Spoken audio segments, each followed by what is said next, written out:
As Hong Kong approaches its 20th consecutive week of anti-government protests, it's clear that no one is budging. The city's chief executive, Carrie Lam, has held firm against the protests, provoking calls for her resignation. And protesters are refusing to back down from their 5 demands, which include universal suffrage, an investigation of police violence, amnesties for protesters, and the full official withdrawal of the spark that lit the fires of dissent at the beginning of this year, a now withdrawn extradition bill that would allow mainland China to try people arrested in Hong Kong. Protests have been a near constant presence in the city since June. On Friday, more than 1,000 people flooded the city's financial center, bringing traffic to a halt. The protesters say they won't quit. Many demonstrators did not provide their full names out of fear of retribution from law enforcement. Police have outlawed unauthorized protests and the wearing of face coverings during public gatherings.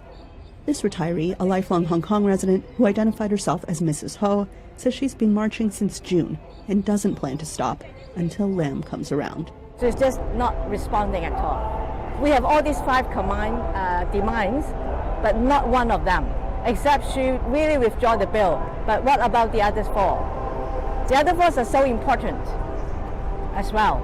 So I think the 5 demands, not one less, is very, very vital. Young people have played a central role in these leaderless protests.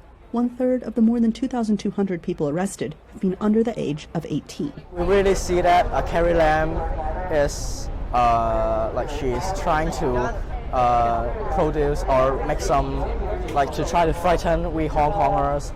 But this will just make us to be more angry, and we'll be willing to come out and to tell her that we'll never give up. So what will make them stop? Protesters gave identical answers. 5 demands, and the 6th demand is all the police must be reorganized. In a Facebook Live session this week, Lam made it clear she would entertain none of that, especially not the police demand. She defended the force, saying they provide much-needed public safety. But as previous protests have seen, police have inflicted the most casualties, with tear gas, rubber bullets, and even the occasional live round. More protests are planned this weekend, and for every weekend for the rest of the year.